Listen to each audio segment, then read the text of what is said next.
Good morning दोस्तों, कैसे हैं आप सब। उम्मीद करता हूँ फिट एंड फाइन होंगे। चलिए, बिना कोई डिले के हमारा सेशन हम आज स्टार्ट करते हैं। तो हमारा आज का पहला क्वेश्चन है, जामा मस्जिद का निर्माण पूरा कब हुआ था। तो सन 1656 में दोस्तों जामा मस्जिद हमारी बन करके तैयार हो गई थी। बट दोस्तों ये जो स्टार्ट किया था जामा मस्जिद को बनाना, कब स्टार्ट किया था, ये हुआ था 1650 में। और इसे किसने बनवाया था दोस्तों, शाहजहां ने बनवाया था। ठीक है। और जामा मस्जिद है कहाँ पर दोस्तों, ये दिल्ली में है। ठीक है। अब चलिए हमारे कुछ रिलेटेड इसी से, जो कि मेन हमारे स्मारक जो है वो हमारे इंडिया में है, उन्हें हम देख लेते हैं। और ये पेपर पॉइंट ऑफ व्यू से दोस्तों काफ़ी इंपॉर्टेंट है, तो हमें इनको पढ़ना चाहिए। ठीक है। चलिए, रेड फोर्ट इसे स्टार्ट किया था दोस्तों 1639 में, और ये 1648 में बन करके तैयार हो गया था। ताजमहल को बनाना स्टार्ट किया था दोस्तों 1632 में, और 1653 में इसे कंप्लीट कर दिया गया था। इंडिया गेट इसे बनाना स्टार्ट किया था दोस्तों 1921 से 1931 में इसे कंप्लीट कर दिया गया था दोस्तों। गेटवे ऑफ इंडिया 31 मार्च 1913 में इसे स्टार्ट किया था, और 1924 में इसे कंप्लीट कर दिया था दोस्तों। कुतुब मीनार 1199 में इसे स्टार्ट किया गया था दोस्तों, किसके द्वारा, कुतुबुद्दीन ऐबक के द्वारा। और दोस्तों इसे कंप्लीट जो किया गया है वो 1220 में किसके द्वारा, इल्तुतमिश। ये इल्तुतमिश कौन थे दोस्तों, ये कुतुबुद्दीन ऐबक के सन इन लॉ थे। ठीक है। चलिए नेक्स्ट क्वेश्चन की ओर चलते हैं दोस्तों। अलीगढ़ मुस्लिम यूनिवर्सिटी की स्थापना किसने की। अलीगढ़ मुस्लिम यूनिवर्सिटी की स्थापना किसने की दोस्तों, तो वो थे हमारे सर सैयद अहमद खान। कौन थे, सर सैयद अहमद खान थे दोस्तों। चलिए ठीक है, नेक्स्ट क्वेश्चन की ओर चलते हैं। भारत का दक्षिणतम पॉइंट कौन सा है, मतलब जो southern most point of India जो है दोस्तों, वो कौन सा है दोस्तों, हमारा इंदिरा पॉइंट है। क्या नाम है दोस्तों, इंदिरा पॉइंट। आपने इसे पढ़ा होगा, कई बार पेपर में पूछा गया है, और हमेशा पूछा जाता है किसी न किसी एग्जाम में। ठीक है दोस्तों। चलिए, और इसके बारे में हम और भी डिटेल देख लेते हैं दोस्तों, है ना। ये कहाँ है दोस्तों, निकोबार डिस्ट्रिक्ट में है, और ग्रेट निकोबार आइलैंड पर स्थित है दोस्तों। ठीक है दोस्तों। और ये जो साउदर्न मोस्ट पार्ट है, इसे ये और कहाँ पर है दोस्तों, ये मेनलैंड पार्ट है हमारा। चलिए, और भी देख लेते हैं दोस्तों इसके बारे में हम। और सबसे ईस्ट में जो है दोस्तों वो है इंदिरा कोल। ठीक है। और जिसे हम सियाचिन ग्लेशियर के नाम से भी जानते हैं, और ये कहाँ पर है दोस्तों, लद्दाख में। ठीक, ओके। चलिए नेक्स्ट क्वेश्चन। सांभर झील कहाँ है दोस्तों, सांभर झील कहाँ है हमारी, रही है राजस्थान में। अब इसी तरह से हम और भी हमारी अन्य झीलें देख लेते हैं दोस्तों। ठीक है। डल झील, बैरीनाग, वुलर झील, मानस झील, नागिन झील, शेषनाग झील और अनंतनाग झील, ये सारी जम्मू कश्मीर में दोस्तों। याद रखिएगा दोस्तों, जम्मू कश्मीर की जितनी भी झीलें हैं, ये इनमें से कोई ना कोई हमेशा पूछी जाती रही हैं, तो इनको आप बहुत अच्छे से ध्यान रखना। ठीक है दोस्तों। चलिए, अब हम इसी तरह से हम देख लेते हैं, और मैं आपको दोस्तों इनमें से उन झीलों के बारे में बता देता हूँ जो कि बहुत बार पूछी जाती हैं, तो आप उन पर मेन फोकस रखा करिए। ठीक है दोस्तों। जिस तरह से राजस्थान में सांबर झील है, फतेह सागर झील है, ये पेपर में एग्जाम में पूछी जाती रही हैं। ठीक है। मैंने वैसे सारी झीलों के बारे में बता दिया है, फिर भी जो मोस्ट ऑफ हर बार जो पूछी जाती है दोस्तों, वो मैं आपको बता देता हूँ। और उसी तरह से हम देख लेते हैं दोस्तों, उत्तराखंड में कौन सी है, ये सातलाल झील हो गई दोस्तों, नैनीताल झील हो गई, राकसताल हो गई, पंचपोखी झील हो गई, खुरपताल झील हो गई। ये जो इतनी झीलें हैं दोस्तों, ये कईयों बार एग्जाम में पूछी गई हैं, तो इनको आप याद रख लेगा। ठीक है दोस्तों, अब देख लेते हैं। ये हमारी हैदराबाद की जो झील है दोस्तों, हुसैन सागर, ये बहुत बार क्वेश्चन में पूछी जा चुकी है, तो आप इसको भी याद रखना। पुलिकट झील आपको पता ही होगा कि तमिलनाडु के बॉर्डर पर है। ठीक है दोस्तों, तमिलनाडु और आंध्र प्रदेश की बॉर्डर में है। चिल्का झील उड़ीसा में, ये भी आपको पता होगा। लोनार झील महाराष्ट्र, वेम्बनाड झील केरल में है दोस्तों, गोविंद सागर झील हिमाचल प्रदेश में। चलिए दोस्तों, नेक्स्ट क्वेश्चन की ओर चलते हैं। न्यूटन के गति के प्रथम नियम को क्या कहते हैं। ठीक है दोस्तों, क्वेश्चन क्या बोल रहे हैं, what is the Newton first law of motion called. ठीक है दोस्तों, जो न्यूटन का जो गति का प्रथम नियम है, इसे क्या कहते हैं। क्या कहते हैं दोस्तों, इसे फर्स्ट लॉ को कहते हैं दोस्तों जड़त्व का नियम, लॉ ऑफ इनर्शिया। जड़त्व का नियम क्या है दोस्तों? जड़त्व का नियम ये कहता है कि कोई चीज विराम अवस्था में है तो वो विराम अवस्था में ही रहेगी जब तक उस पर कोई बाहरी बल कार्य ना कर रहा हो।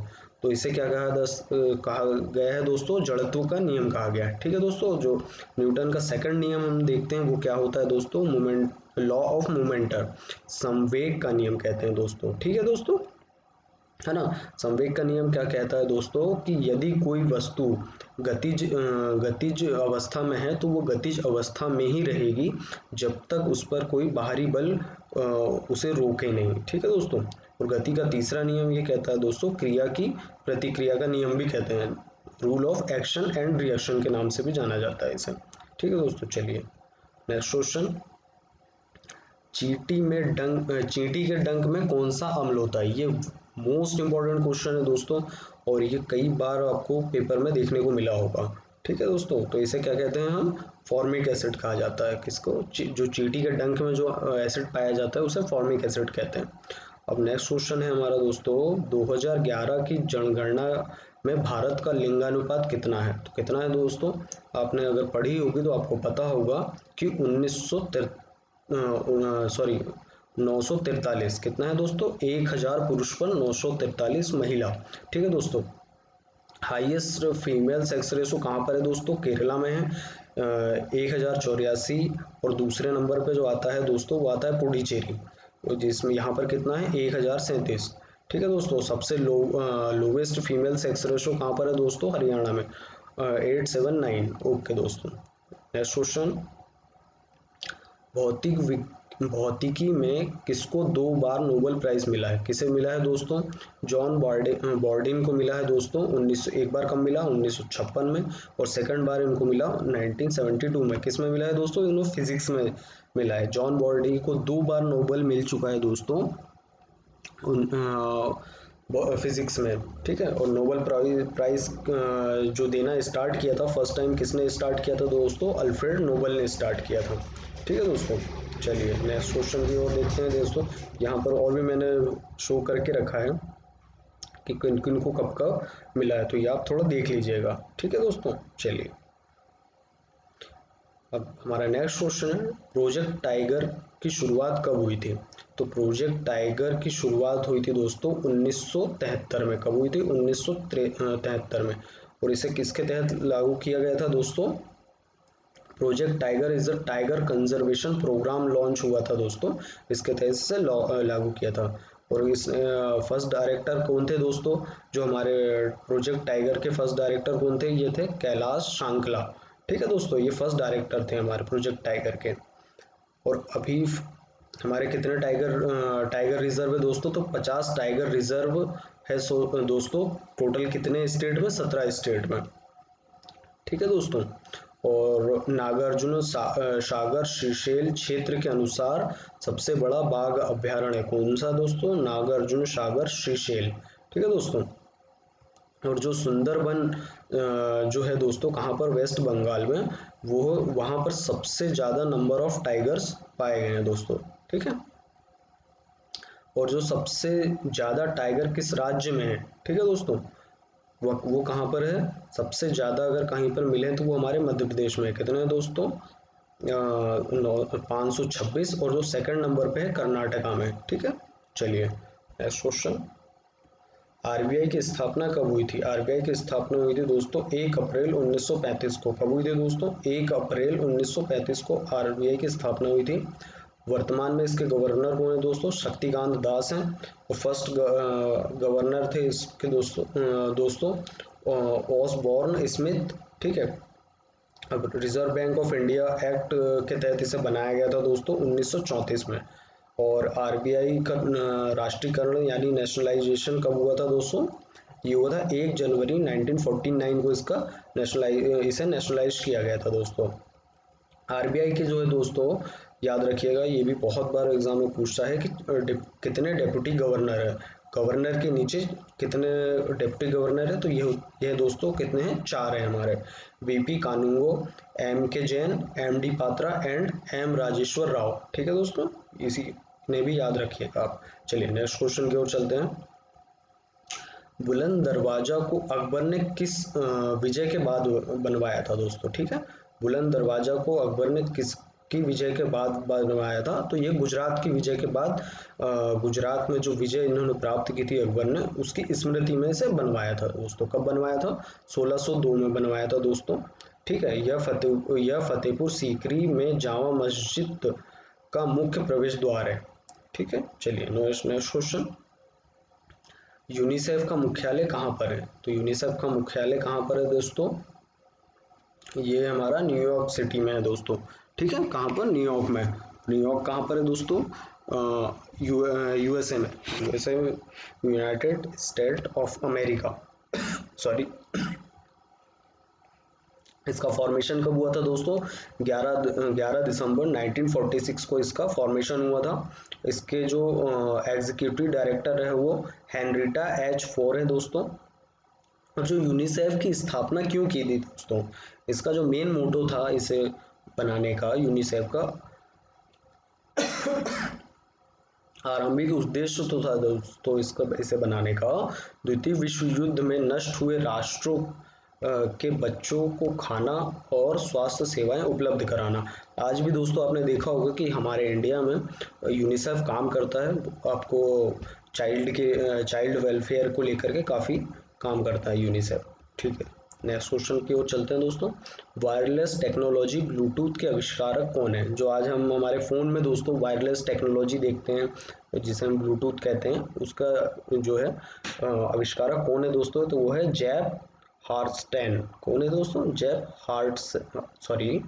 हार्टसैन को। इन्होंने कब इसे बनाया था दोस्तों? 1994 में इसे बनाया था ब्लूटूथ टेक्नोलॉजी को। ठीक है दोस्तों, नेक्स्ट क्वेश्चन की ओर चलते हैं। भारत के अंतर्देशीय जलमार्ग इनलैंड वाटरवे की कुल लंबाई कितनी है? ये क्वेश्चन बहुत इंपॉर्टेंट है दोस्तों, आपको बहुत इसकी जो लेंथ पूछी जाती है, और ये जो है ये national waterway first, national waterway two, ये कहाँ से कहाँ तक है, इसकी भी जानकारी बहुत बार पेपर में पूछी गई है। तो आप दोस्तों इसको देख करके चले जाना, ये भी इम्पोर्टेंट क्वेश्चन है और ये आते रहते हैं इस तरह के क्वेश्चन। ये दोस्तों हमारे स्टैटिक जीके का ही पार्ट है जो कि पूछा जाते रहा है, तो आप इनको देखना मत भूलना। तो इसकी जो टोटल लंबाई है हमारे इनलेट वाटर वे की लंबाई है 14,500 किलोमीटर। ठीक है दोस्तों, कितनी है? 14,500 किलोमीटर इसकी इनलैंड वाटर वे की लेंथ है। ठीक है दोस्तों, अब जो हमारा है हम देख लेते हैं हमारे टोटल ऑल ओवर इंडिया में कितने नेशनल वाटरवे है दोस्तों? वो है 111 हमारे नेशनल वाटरवे है टोटल हमारे इंडिया में। और नेशनल वाटरवे जिस तरह से हमारा एनएच होता है दोस्तों, नेशनल हाईवे, उसी तरह से नेशनल वाटरवे भी हमारे गवर्नमेंट ऑफ इंडिया ने बनाए हुए हैं। ठीक है दोस्तों, तो जो नेशनल वाटरवे फर्स्ट है वो प्रयागराज से लेकर के हल्दिया तक है। और ये किस नदी पर है दोस्तों? गंगा भागीरथी और हुगली नदी, 3 नदी पर है नेशनल वाटरवे 1। ठीक है दोस्तों, अब नेशनल वाटरवे 2 की जिसकी हम बात करते हैं वो कहाँ से कहाँ तक है दोस्तों? वो शादिया से धुबरी।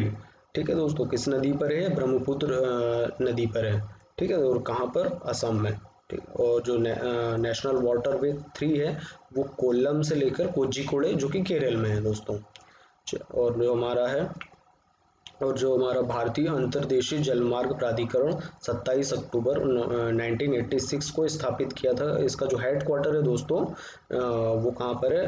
ग्रेटर नोएडा और यूपी। ठीक है दोस्तों, अब चलिए वो हमारे नेक्स्ट क्वेश्चन की ओर चलते हैं। भारत में ब्रिटिश ईस्ट इंडिया कंपनी का पहला प्रेसिडेंसी कौन सा स्थापित हुआ? कहाँ पर स्थापित हुआ था दोस्तों? Surat was the first presidency of British East India Company in India. जो हमारा जो फर्स्ट प्रेसिडेंसी थी दोस्तों ईस्ट इंडिया कंपनी की, वो कहाँ पर थी दोस्तों? सूरत में थी। ठीक है, और जो हमारी मद्रास प्रेसिडेंसी थी दोस्तों 1640 में स्थापित हुई थी। बम्बई प्रेसिडेंसी जो हमारी ईस्ट इंडिया कंपनी ने बनाई थी 1687 में बनाई थी दोस्तों। और बंगाल प्रेसिडेंसी 1619 में स्थापित की गई थी दोस्तों। और जो एक क्वेश्चन पूछा जाता है दोस्तों पेपर में ईस्ट इंडिया कंपनी से कि ये इंडिया में आई कब थी, तो ये कब आई थी दोस्तों, सन 1600 में हमारे इंडिया में आई थी। कौन? East India company. ठीक है दोस्तों, चलिए नेक्स्ट क्वेश्चन की ओर चलते हैं। पहली बार भारत में रेल कब चली थी? तो कब चली थी दोस्तों, ये 16 अप्रैल 1853 को पुरी बंदर बॉम्बे और ठाणे के बीच, जो कि जिनकी जो लेंथ थी वो 34 किलोमीटर की इनकी लेंथ थी। पहली यात्री ट्रेन यहाँ पर चली थी दोस्तों। विश्व में से अगर पूछा जाए कि हमारे विश्व में पहली बार ट्रेन कब चली थी दोस्तों, तो वो 1825 में इंग्लैंड में चली थी। कहाँ पर दोस्तों? इंग्लैंड में चली थी। तो इस चीज़ को भी आप याद रखें, क्योंकि कई बार इस तरह के क्वेश्चन भी पूछ लेता है कि हमारी इंडिया में तो कब चली थी, 1853 में चली थी, पर जो हमारे वर्ल्ड में कब चली थी दोस्तों, या विश्व में कब चली थी, तो 1825 में चली थी। चलिए नेक्स्ट क्वेश्चन की ओर चलते हैं। मिनिमम सपोर्टिंग प्राइस, जिसे न्यूनतम समर्थन मूल्य कौन निर्धारित करता है? तो इसे कौन निर्धारित करता है दोस्तों? इसे CACP करता है दोस्तों। और CACP का फुल फॉर्म क्या है दोस्तों? कृषि लागत एवं मूल्य आयोग। ठीक है दोस्तों, यह आयोग जनवरी 1965 में इसे बनाया गया था। चलिए नेक्स्ट क्वेश्चन की ओर चलते हैं। सेकंड वंदे भारत एक्सप्रेस कहाँ से कहाँ तक चली थी? आपको पता होगा कि जो वंदे भारत एक्सप्रेस अभी रेलवे इंडियन रेलवे ने स्टार्ट की थी, जो सेकंड वंदे भारत एक्सप्रेस जो है दोस्तों, वो कहाँ से कहाँ के बीच में चली थी? तो दिल्ली से कटारा। ठीक है दोस्तों, कटारा कहाँ आपको पता होगा कि जम्मू में स्थित है कटारा।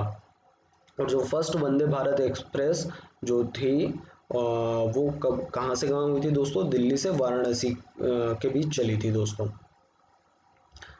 ये कहाँ से कहाँ होकर के गई थी दोस्तों? दिल्ली, कानपुर, इलाहाबाद और वाराणसी। ठीक है दोस्तों, चलिए नेक्स्ट क्वेश्चन की ओर चलते हैं। ISP का फुल फॉर्म क्या है? ISP का जो फुल फॉर्म क्या है दोस्तों? Internet service provider. चलो मैं आपको बता देता हूँ इंटरनेट सर्विस प्रोवाइडर क्या होता है।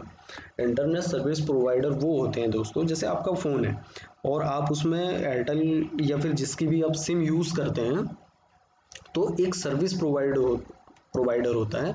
आप डायरेक्ट गूगल से तो जाकर के नेट नहीं तो कहते ना कि मुझे आपका इंटरनेट यूज़ करना है।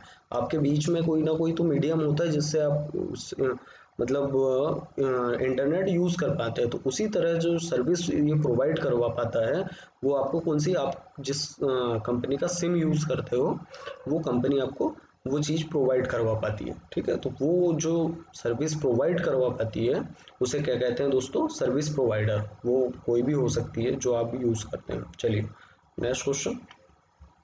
संयुक्त राष्ट्र सुरक्षा परिषद के अस्थायी सदस्यों का कार्यकाल कितना होता है? ये मैंने लास्ट जब सेशन लिया था उसमें भी बताया था कि जो अपना यूनाइटेड नेशन सिक्योरिटी काउंसिल है दोस्तों, उसके में अस्थाई जो नॉन परमानेंट मेंबर जो होते हैं, जिसमें हमारा इंडिया भी शामिल है, उनका जो टाइम पीरियड है वो कितने साल का होता है? तो मैंने आपको बताया था दोस्तों कि सभी का दो साल का कार्यकाल होता है। और इसके कितने नॉन परमानेंट मेंबर है दोस्तों? तो 10 नॉन परमानेंट मेंबर हैं और जो है 5 परमानेंट मेंबर है। ठीक है, 5 परमानेंट मेंबर कौन कौन से हैं दोस्तों? USA, UK, फ्रांस, चाइना और रशिया। ठीक है, याद रखिएगा दोस्तों। नेक्स्ट क्वेश्चन, सुनील कुमार किस खेल से संबंधित है? तो आपको पता होगा कि हमारे जो सुनील कुमार है वो रेसलिंग के बहुत बड़े चैंपियन है दोस्तों। इन्होंने दोस्तों 2008 में बीजिंग में ब्रोंज मेडल और 2012 में सिल्वर मेडल भी जीता था दोस्तों। और ये ओनली ऐसे इंडियन है जो 2 बार इंडिविजुअल ओलंपिक जीत चुके हैं दोस्तों। ठीक है, ये भी आप याद रखना। चलिए नेक्स्ट क्वेश्चन की ओर चलते हैं। लोकसभा में राष्ट्रपति द्वारा कितने एंग्लो इंडियन सदस्य नामित किए जाते हैं? ठीक है दोस्तों, लोकसभा में राष्ट्रपति द्वारा कितने एंग्लो इंडियन सदस्य नामित किए जाते हैं? तो कितने किए जाते हैं दोस्तों? 2 किए जाते हैं। ठीक है, पर दोस्तों अभी कुछ दिन पहले ही नरेंद्र मोदी सरकार ने ये जो 2 एंग्लो इंडियन का प्रावधान है इसे समाप्त कर दिया। इसे कब समाप्त किया दोस्तों? 25 जनवरी 2020 को इसे नरेंद्र मोदी सरकार ने इसे समाप्त कर दिया था दोस्तों। अब मैं आपको बता देता हूँ दोस्तों, एंग्लो इंडियन बेसिकली होते क्या हैं। एंग्लो इंडियन दोस्तों वो कम्युनिटी है जो जो हमारे कहना चाहिए दोस्तों कि हमारे यहाँ पर आए ब्रिटिशर्स या फिर जो पोर्चुगीज या फिर डच, ये लोग जब हमारे इंडिया में आए थे दोस्तों, तो वो उन्होंने हमारे यहाँ की लेडीजों से शादी की हुई थी, और उनके जो बच्चे थे दोस्तों, उनके जो वंशज थे वो एंग्लो इंडियन है। ठीक है दोस्तों, और एंग्लो इंडियन से मैं आपको एक रिलेटेड क्वेश्चन बता देता हूँ जो कि इम्पोर्टेंट आता है, कि आपको अगर कभी भी अगर पेपर में आता है कि सबसे ज़्यादा एंग्लो इंडियन किस स्टेट में पाए जाते हैं, तो आपको ये लगता है दोस्तों कि सबसे ज़्यादा एंग्लो इंडियन जो है हमारे गोवा में पाए जाते हैं, हमें ऐसा लगता है, बट ये गलत है दोस्तों। सबसे ज़्यादा जो एंग्लो इंडियन पाए जाते हैं वो कहाँ पर है दोस्तों, मैं आपको बता दूँ, वो वेस्ट बंगाल में। कहाँ पर है सबसे ज़्यादा एंग्लो इंडियन कम्युनिटी की अगर पॉपुलेशन कहीं पर है तो वो दोस्तों वेस्ट बंगाल में। चलिए दोस्तों, है ना। और इन्हें किसके द्वारा नामित किया जाता है दोस्तों, तो वो किया जाता है दोस्तों किसके, राष्ट्रपति के द्वारा। ठीक है, याद रखना दोस्तों, इनके ऊपर इलेक्शन नहीं होता है। ठीक है, प्रेसिडेंट चाहे तो इनकी कम्युनिटी में से किसी को भी दो को चुन लेता है दोस्तों। ठीक है, ये प्रेसिडेंट के ऊपर डिपेंड करता है। चलिए नेक्स्ट क्वेश्चन, 8वीं अनुसूची में कितनी भाषाएं हैं, तो आपको बहुत पता है दोस्तों, 8वीं अनुसूची जो है हमारी है संविधान की, उसमें कितनी भाषाएं हैं, 22 भाषाएं हैं। ठीक है, चलिए नेक्स्ट क्वेश्चन की ओर चलते हैं। Right of children to free and compulsory education act कब पारित हुआ था। ठीक है दोस्तों, तो ये कब पारित हुआ था, 26 अगस्त 2009, आर्टिकल 21A के तहत इसे एक मौलिक अधिकार के रूप में लागू किया गया। इस विधेयक के पास होने से बच्चों को मुफ्त और अनिवार्य शिक्षा का मौलिक अधिकार मिल गया है, और संविधान के अनुच्छेद 21 में क्या है दोस्तों, जो 6 वर्ष से 14 वर्ष तक के बच्चों के लिए अनिवार्य एवं निःशुल्क शिक्षा का प्रावधान किया गया है। ठीक है दोस्तों, एक चीज और बता देता हूँ दोस्तों मैं इसी क्वेश्चन में आपको, कि ये हमारा फंडामेंटल राइट भी तो बनाया गया दोस्तों आर्टिकल 21A में, पर मैं आपको बता दूं दोस्तों कि वहीं पर इसे हमारा फंडामेंटल ड्यूटी भी बना दी गई कि पेरेंट्स को बच्चों को शिक्षा देनी चाहिए। ठीक है दोस्तों, तो ये भी आप याद रखिएगा। ठीक है, और ये किस संविधान संशोधन के तहत किया गया था दोस्तों, तो 2002 में भारत के संविधान में 86वीं संशोधन ने शिक्षा के अधिकार को संविधान में भाग 3 में एक मौलिक अधिकार प्रदान किया। आपको पता होगा कि जो हमारे फंडामेंटल राइट है दोस्तों, वो हमारे संविधान के कौन से पार्ट में, तो भाग 3 में, क्योंकि ये क्वेश्चन भी कई बार पेपर में रिपीट हो गया है। देखिए दोस्तों, एक लाइन से कितने सारे क्वेश्चन निकल के आते हैं, तो अब मैं आपको जो जो चीज़ बोल रहा हूँ या फिर जो जो जिस जिस चीज़ को बार बार रिपीट कर रहा हूँ, तो दोस्तों प्लीज़ आप उसे या तो नोट डाउन कर लीजिएगा, या फिर अपने कहीं पर भी जहाँ आप नोट्स बनाते हो वहाँ पर एक छोटा सा कॉलम बनाकर भी पेपर में लिख सकते हो, जिससे कि आपको रिवीजन करने में ज़्यादा सारे के सारे नोट्स खोलने की ज़रूरत ना पड़े। फर्दर आप जब भी आपको टाइम मिले घूमते फिरते, आप फट से आप नोट्स उन पेपर्स को देखें और आपको सारी चीज़ें याद आ जाए। सारी चीज़ें लिखने की ज़रूरत नहीं है, सिर्फ उतनी चीज़ें लिखें पेपर में जितनी की आपको ज़रूरी है। चलिए नेक्स्ट क्वेश्चन की ओर चलते हैं दोस्तों। हमारा नेक्स्ट क्वेश्चन है, स्वच्छता सर्वेक्षण 2019 के आधार पर देश का सबसे स्वच्छ शहर कौन सा है। कौन सा है दोस्तों, ये अभी रिपोर्ट हमारी आई थी, तो कौन सा है दोस्तों, इंदौर। तो आपको याद होगा दोस्तों कि पिछले 2-3 सालों से इंदौर हमेशा फर्स्ट नंबर पर रहा है, बट जो रैंक है दोस्तों वो पूछ रहा है 2019 की, तो 2019 में भी इंदौर था दोस्तों, 2020 में भी इंदौर था, पर दोस्तों सबसे स्वच्छ राजधानी की अगर 2019 में हम बात करें दोस्तों, तो वो कौन सी थी दोस्तों, भोपाल थी। ठीक है, चलिए दोस्तों, और इसमें जो सब छत्तीसगढ़ को सबसे बेस्ट परफॉर्मेंस स्टेट अवार्ड भी दिया गया था दोस्तों। 10 लाख से ज्यादा आबादी वाले शहरों में अहमदाबाद को मिला है दोस्तों, और 5 लाख से कम आबादी वाले शहरों में उज्जैन को पहला स्थान मिला है 2020 में दोस्तों। ठीक है, सॉरी दोस्तों, ये 2019 की रिपोर्ट 19 की रिपोर्ट थी, और अब मैं आपको 2020 की रिपोर्ट भी बता देता हूँ कि वार्षिक स्वच्छता सर्वेक्षण में मध्य प्रदेश के इंदौर शहर को लगातार चौथी बार मिला है दोस्तों। कितनी बार? चौथी बार देश में सबसे स्वच्छ शहर का दर्जा प्राप्त हुआ है। 100 शहर में सबसे अधिक शहरों वाला सबसे स्वच्छ राज्य जो 2020 में था दोस्तों, वो कौन सा? छत्तीसगढ़ था। 40 लाख से अधिक आबादी वाली सबसे स्वच्छ मेगा सिटी अहमदाबाद गुजरात की है दोस्तों। सबसे स्वच्छ गंगा शहर कौन सा है दोस्तों? वाराणसी। और 100 से कम शहरों वाले सबसे स्वच्छ राज्य कौन सा है दोस्तों? वो है झारखंड। चलिए दोस्तों नेक्स्ट क्वेश्चन की ओर चलते हैं। 9 डॉट प्राइज 2019 किसे दिया गया था? ये रेयर क्वेश्चन था दोस्तों।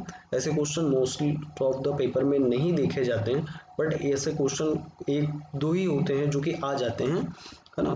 तो फिर भी मैं आपको बता देता हूँ कि 9 डॉट प्राइज 2019 में किसको मिला था? तो भारतीय लेखिका एनी जैदी, आपने इनका नाम सुना होगा, ये काफी फेमस राइटर है दोस्तों, एनी जैदी। यह पुरस्कार उन्हें उनकी प्रविष्टि ब्रेड सीमेंट कैक्टस के लिए दिया गया था। क्या किसके लिए दिया गया था दोस्तों? ब्रेड सीमेंट और कैक्टस। ठीक है। चलिए नेक्स्ट क्वेश्चन। 2019 में कहां पर नया हाईकोर्ट बना है? तो आपको पता होगा दोस्तों, तेलंगाना और आंध्र प्रदेश के लिए अलग अलग उच्च न्यायालय 1 जनवरी 2019 से प्रभावी हुए हैं दोस्तों। ठीक है। जो तेलंगाना के लिए अलग हाई कोर्ट बना दिया गया है और आंध्र प्रदेश के लिए अलग हाई कोर्ट बना दिया गया है।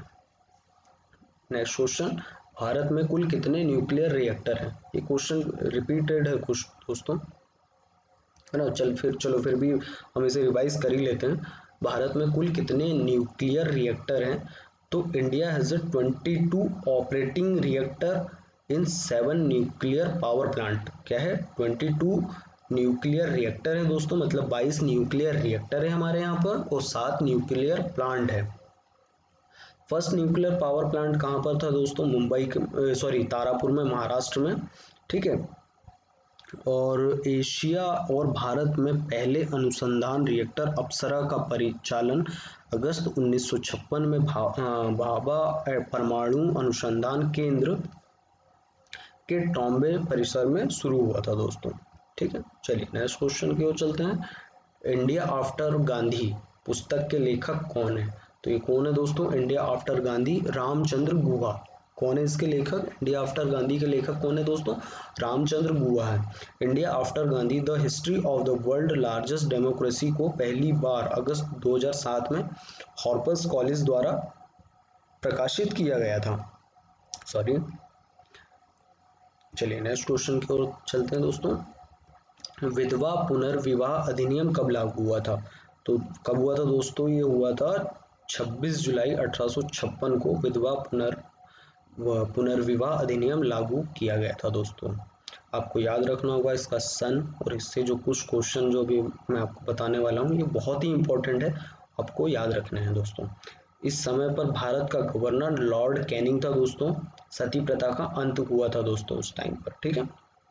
लॉर्ड विलियम बेंटिंक की सहायता से 1829 में कानून बनाकर सती प्रथा का उन्मूलन किया गया था।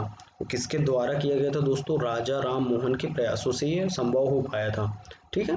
भारत सरकार ने 1 मई 1961 को दहेज प्रथा अधिनियम पारित किया, जिसका उद्देश्य दहेज देना और लेना रोकना था। कब हुआ था दोस्तों? दहेज प्रथा को निषेध किया गया था 1 मई 1961 को किया गया था दोस्तों। ठीक है। ये भी इंपॉर्टेंट क्वेश्चन है, आप याद रखेंगे।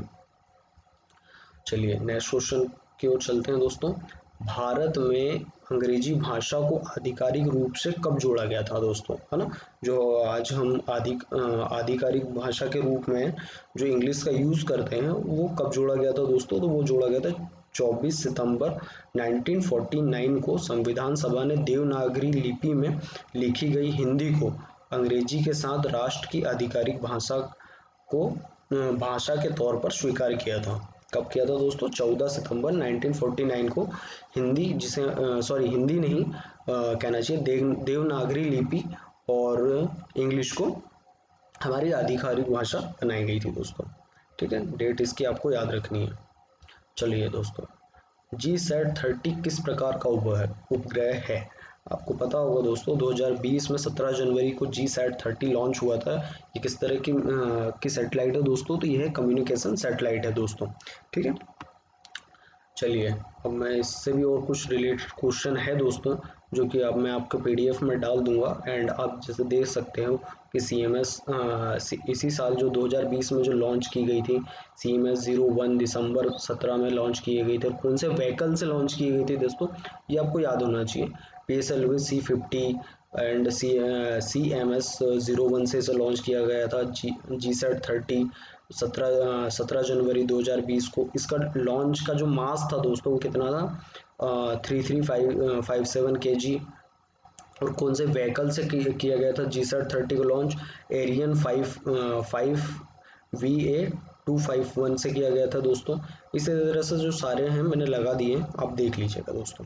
चलिए नेक्स्ट क्वेश्चन की ओर चलते हैं दोस्तों। आयरन, गोल्ड, सिल्वर और स्टील में कौन सा अलग है? ठीक है दोस्तों, किसमें? Iron, gold, silver, steel. Steel इसमें अलग है दोस्तों। क्यों अलग है मैं आपको बताता हूँ। बाकी तत्व हैं और स्टील जो है दोस्तों वो है क्या है, मिक्सचर है। किसका मिक्सचर है दोस्तों? ये आयरन और, सॉरी दोस्तों 1 सेकंड, ये आयरन और कार्बन दो तत्वों का मिक्सचर होता है दोस्तों, ठीक है। और बाकी जो सारे हैं दोस्तों वो किसी का मिक्सचर नहीं है, ठीक है। चलिए दुग्ध या जो श्वेत क्रांति के जनक कौन है? तो आपको सबको पता है दोस्तों, वर्गीस कुरियन। जो वर्गीस कुरियन है वो व्हाइट रेवोल्यूशन के जनक माने जाते हैं, ठीक है दोस्तों। और जो MS Swaminathan, known as the father of green revolution, जो हरित क्रांति है दोस्तों, इसके जनक कौन है? वो है हमारे कौन, MS स्वामीनाथन। चलिए दोस्तों नेक्स्ट क्वेश्चन की ओर चलते हैं। कौन सा एक वसा ऊतक है? ठीक है दोस्तों, कौन सा है दोस्तों? Adipose tissue is a common known as a body fat. क्या, कौन सा ऊतक है दोस्तों? वो एडिपोज टिश्यू, ठीक है दोस्तों। चलिए नेक्स्ट क्वेश्चन की ओर चलते हैं। Oxygen, fluorine, nitrogen and organ में अक्रिय गैस कौन सी है? कौन सी दोस्तों? आपको पता होगा ऑर्गन गैस जो है वो अक्रिय गैस है। ये ग्रुप 18 में आती है दोस्तों। Element include helium, neon, organ, krypton, xenon and radon. ये जो कौन सी दो गैसें होती हैं दोस्तों? ये होती हैं हमारी अक्रिय गैसें, ठीक है। चलिए ग्रुप 18 में आती है। ये भी क्वेश्चन कई बार आ चुका है कि जो हमारी अक्रिय गैसें हैं वो हमारे जो आवर्त सारणी के किस ग्रुप में आती है, तो वो आते हैं ग्रुप 18 में। चलिए दोस्तों नेक्स्ट क्वेश्चन की ओर चलते हैं। MS एक्सेल में स्प्रेडशीट में कितने डिफॉल्ट शीट होती है दोस्तों? तो कितनी होती है? 3 होती है।